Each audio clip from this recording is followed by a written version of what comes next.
नमस्कार मंडळी. आज सकाळी ठरवलं होतं की आज काहीच काम नाही, फक्त आराम एके आराम.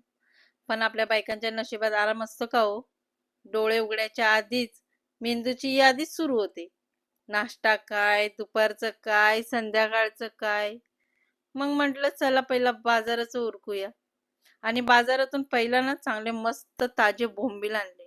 आणि येता येता मस्त छान सुंदरसं शोचं झाड सुद्धा घेतलं. आणि मग सुरू झाला एक लेडीचा खरा दिवस.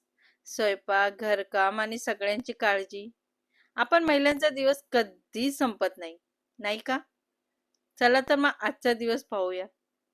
घरी आले, सगळ्यात आधी स्वयंपाकाची तयारी सुरू केली. मी बोंबील फक्त साध्या पद्धतीने बनवले. खूप छान लागले पण हा. तेल, लसूण, मिरची पावडर, हळद, मीठ, धनिया पावडर आणि बस कोकम.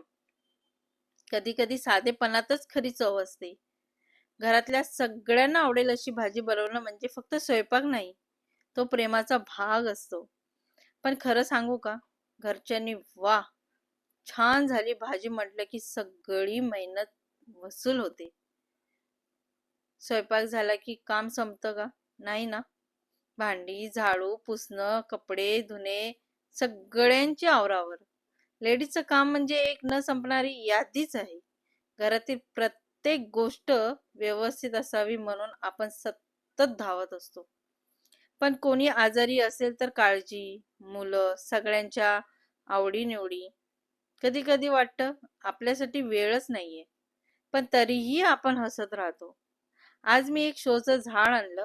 झाड लावताना एक विचार मनात आला. जसं आपण झाडांची काळजी घेतो, पाणी घालतो, खत टाकतो, तसंच घरांची आणि माणसांचीही काळजी घेतो. आपण महिलाही त्या झाडांसारखंच आहोत. त्यामुळे घराला हिरवळ आणि आनंद मिळतो. घरकामाला कधी पगार नसतो, सुट्टी नसते, पण त्यात समाधान असतं. प्रत्येक गृहिणी सुपर वुमन असते. ती थकत नाही असं नाही, पण ती थकवा दाखवत नाही. आज मी फक्त इतकं सांगू इच्छिते की घरातल्या महिलांचा आदर करा, त्यांच्या कामाची दखल घ्या. एक धन्यवाद पण खूप मोठं असतं. तर मित्रांनो, हा होता माझा आजचा दिवस. जर तुम्हाला हा व्हिडिओ आवडला असेल तर लाईक करा, शेअर करा आणि चॅनलला सबस्क्राईब करा. तुमच्या घरी पण अशीच धावपळ चालते का? कमेंटमध्ये नक्की सांगा. पुन्हा भेटूया पुढच्या व्हिडिओमध्ये. धन्यवाद.